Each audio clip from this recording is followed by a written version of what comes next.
En las profundidades, donde la luz jamás llega, los muros respiran recuerdos de horror y sufrimiento. Esta historia explora el lado más oscuro de los castillos medievales, las mazmorras donde la vida se reducía a cadenas, hambre y locura. A través de sus pasillos húmedos y silenciosos, el relato revela la crueldad metódica de la tortura y la deshumanización. Pero más allá del dolor, lo que persiste es el eco de las almas que allí quedaron atrapadas. Aún hoy, entre piedras frías y antorchas apagadas, el pasado sigue vivo, susurrando a quien se atreve a escuchar.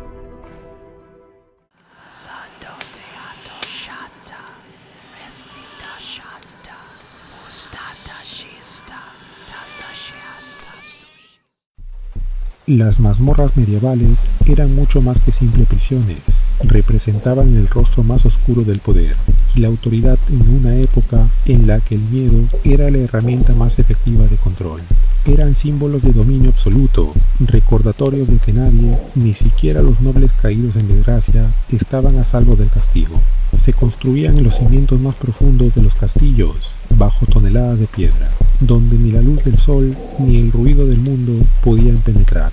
Allí abajo el tiempo se detenía y la noción de libertad desaparecía. El propósito de aquellas cámaras no era solo retener cuerpos, sino quebrar espíritus. El encierro, la oscuridad y el aislamiento eran parte del suplicio, tanto como las cadenas o los hierros candentes. El ambiente en su interior era infernal, los muros rezumbaban humedad, impregnando el aire con un olor agrio, mezcla de moho, óxido y desesperación. Las gotas que caían del techo marcaban un compás lento, casi hipnótico, que acompañaba las largas horas de silencio. La piedra, fría como un cadáver, absorbía el calor de los cuerpos y devolvía solo olor y resignación. El agua se acumulaba en los rincones, formando charcos verdosos donde nidaban insectos y ratas, los verdaderos dueños del lugar. Las corrientes de aire eran escasas y muchas veces inexistentes.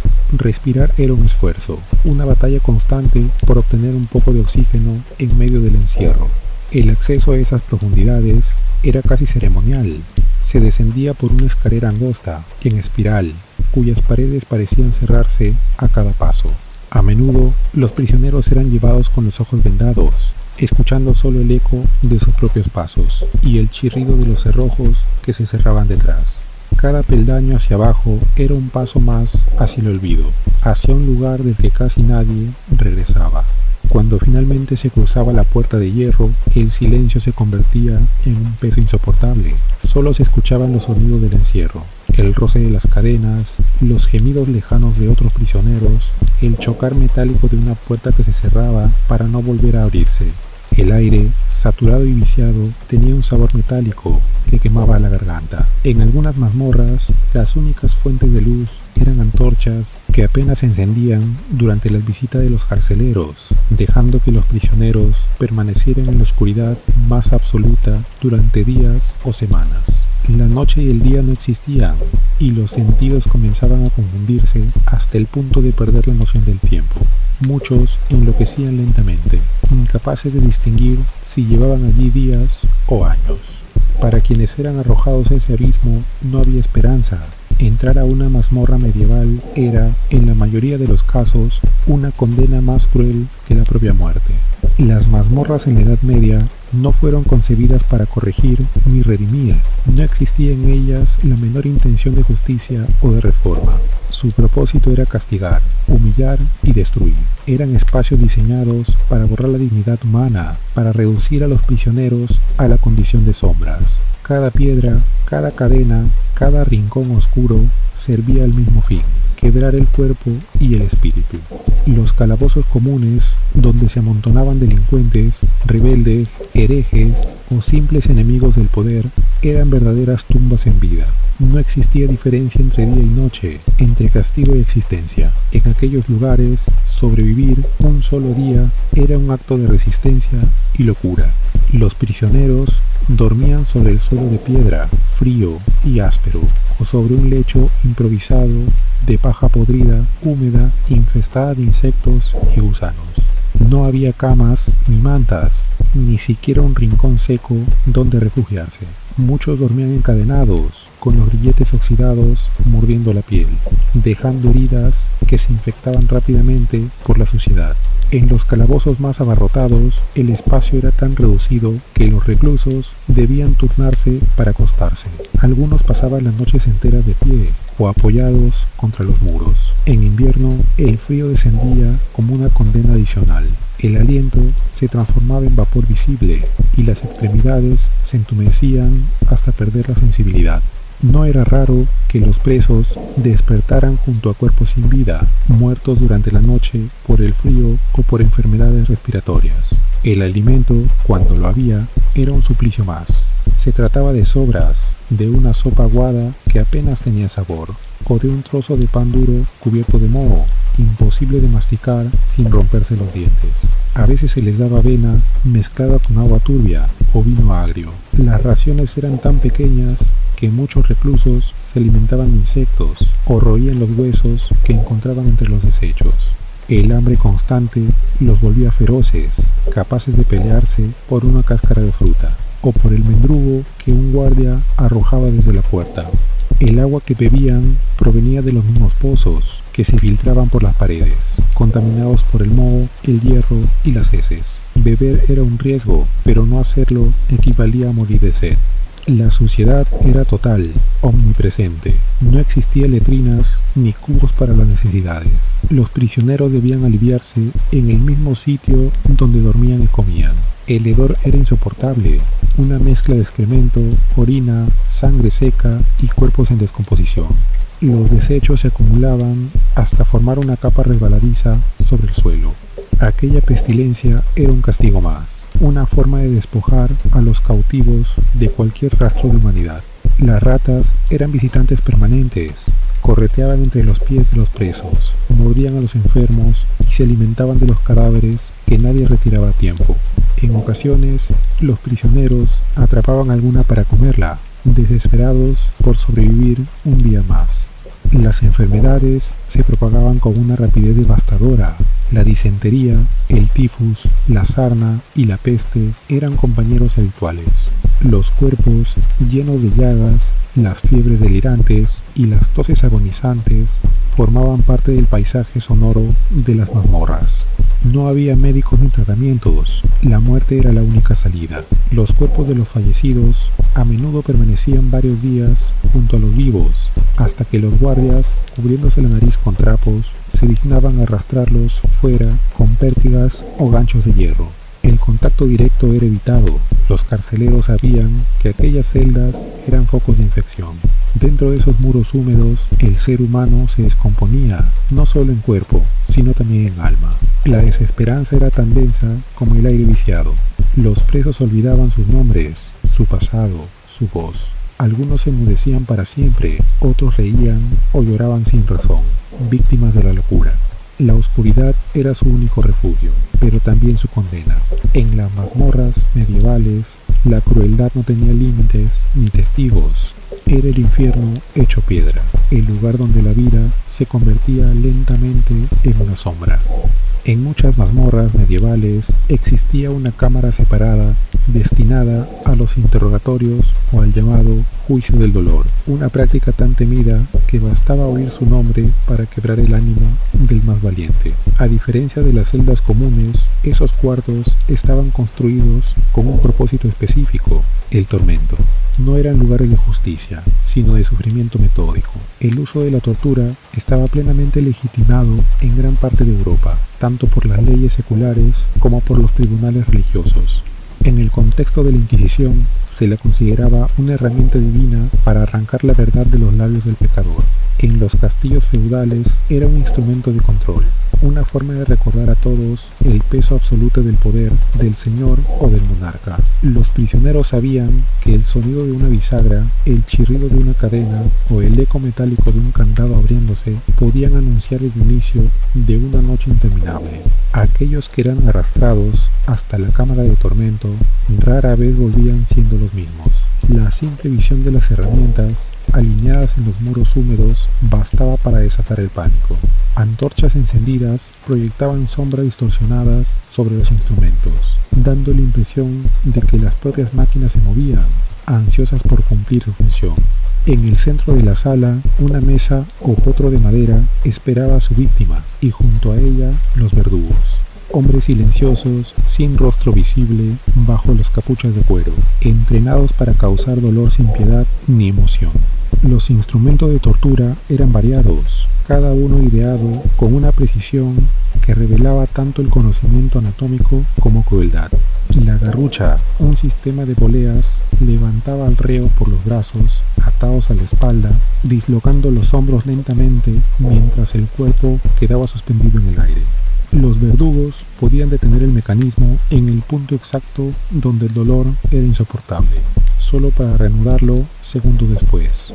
El potro o rack estiraba el cuerpo del prisionero, separando vértebras, ligamentos y músculos hasta que los gritos se convertían en gemidos ahogados. La dama de hierro, una especie de sarcófago de metal con púas internas, abrazaba al condenado con una falsa ternura mortal, cerrándose hasta perforar su piel sin llegar a matarlo de inmediato. Otros métodos eran más sutiles, pero igual de despiadados. El cépode, las tenazas al rojo vivo o la rueda, donde el cuerpo era retorcido y aplastado hasta la muerte. Cada sesión de tortura tenía un propósito aparente: obtener una confesión, una información o una retractación. Pero en realidad el objetivo era más profundo, era el miedo colectivo. Los prisioneros sabían que cualquiera podía ser el siguiente. El simple rumor de un grito ahogado, de un crujido de huesos, recorría las celdas como un viento gélido. A veces los reclusos contaban las veces que la puerta se abría durante la noche, intentando adivinar quién había sido llevado. Algunos rezaban, otros enmudecían para siempre, como si sus almas se hubieran retirado del cuerpo antes de que el verdugo siquiera los tocara. Pocos sobrevivían a una sesión completa, muchos morían desangrados, con las venas abiertas por los instrumentos, o asfixiados por el dolor. Otros quedaban mutilados, con los brazos colgando, las piernas torcidas, los huesos fuera de lugar. Los que sobrevivían solían ser devueltos a las mazmorras como ejemplo viviente, cuerpos destrozados que servían para recordar a los demás cuál era el precio de la desobediencia. A veces las heridas se infectaban y la muerte llegaba días después, lenta y putrefacta. Los gritos, aunque encerrados tras gruesos muros, a menudo lograban escapar. En los pueblos cercanos, los aldeanos afirmaban oírlos durante las noches sin luna, mezclados con el silbido del viento. Algunos evitaban pasar cerca de los castillos después del anochecer, convencidos de que las almas de los torturados seguían allí, repitiendo eternamente sus lamentos. Y así, entre el eco del hierro, el fuego y el dolor, la cámara de tortura se convertía en el corazón oscuro de la mazmorra, un lugar donde el poder se expresaba no con palabras, sino con el sonido inconfundible del sufrimiento humano. La vida en una mazmorra medieval era una lenta extinción, un proceso en el que la esperanza se desmoronaba piedra a piedra, día tras día. Cada jornada era idéntica a la anterior, un ciclo interminable de hambre, frío y miedo. Las voces se apagaban con el tiempo, los cuerpos se debilitaban y el alma se marchitaba hasta volverse una sombra. En esos lugares no existía el amanecer, solo una penumbra perpetua que hacía perder la noción del tiempo. Los prisioneros vivían entre la desesperación y la locura, aferrados a la mínima chispa de fe o resignación. Sin embargo, a pesar de la miseria que encerraban, las mazmorras se convirtieron en una parte inseparable de la historia de Europa, en testigos silenciosos del poder, la crueldad y el miedo que moldearon siglos enteros de civilización. Con el paso del tiempo, los grandes castillos perdieron su función militar, los ejércitos se modernizaron, los señores feudales cayeron y las viejas fortalezas quedaron abandonadas. Las mazmorras entonces se sumieron en un silencio aún más profundo. Las antorchas se apagaron, las cadenas quedaron colgando y el eco de los gritos desapareció. Sin embargo, los muros conservaron todo aquello que alguna vez ocurrió entre ellos. La piedra, ennegrecida por el humo de las antorchas, aún parece palpitar con una energía latente. En algunos rincones aún se pueden ver las marcas de uñas en los muros. los nombres tallados con desesperación, los anillos de hierro que sujetaban tobillos o cuellos, y los restos de instrumentos oxidados que alguna vez desgarraron carne y hueso. Cada grieta, cada sombra parece contar una historia que el tiempo se niega a borrar. Hoy, muchos de esos lugares se conservan como museos o ruinas históricas. Los turistas caminan entre pasillos donde una vez solo se oían lamentos, sin imaginar la magnitud del sufrimiento que allí se vivió. Los guías relatan sus leyendas con voz medida, narrando episodios de fantasmas, de prisioneros, monjes torturados, nobles traicionados o mujeres acusadas de brujería que jamás vieron la luz del sol nuevamente. Algunos visitantes lo toman como un espectáculo, otros sienten un escalofrío sincero al pisar esas paredes húmedas, pero todos coinciden en algo: el aire cambia allí abajo. Hay una densidad en el ambiente, un peso invisible que oprime el pecho y hace que los sonidos se distorsionen. Es como si el pasado respirara aún entre las sombras. Los estudiosos lo llaman memoria del lugar, pero quienes han descendido a una mazmorra en silencio saben que hay algo más. Algunos afirman haber escuchado cadenas arrastrándose, pasos que se acercan sin que haya nadie, susurros que emergen de la piedra misma. Otros han sufrido un frío repentino o han visto sombras moverse al borde de la luz. Hay quienes dicen que las almas de los que murieron sin justicia siguen allí, atrapadas en un ciclo de pena interminable, repitiendo su condena una y otra vez. Y así, aunque las celdas estén vacías y el tiempo haya convertido la crueldad en historia, las mazmorras medievales siguen vivas, vivas en su silencio, en su humedad, en sus ecos. Bajo la piedra fría, bajo el peso de siglos de horror, el aire aún conserva un susurro que hiela la sangre, un murmullo que parece venir del fondo de la tierra, porque esos lugares no olvidan y tampoco perdonan. A veces, cuando el visitante se queda solo y la antorcha parpadea, se escucha un leve arrastre, un aliento gélido que recorre el cuello, un susurro casi imperceptible que parece pronunciar su nombre. Es entonces cuando uno entiende que las mazmorras nunca estuvieron realmente vacías, solo dormidas, y que en la oscuridad de la noche tus miedos más profundos pueden hacerse realidad. Y si las sombras que habitan esas mazmorras no fueran simples recuerdos, sino presencias que todavía esperan ser liberadas,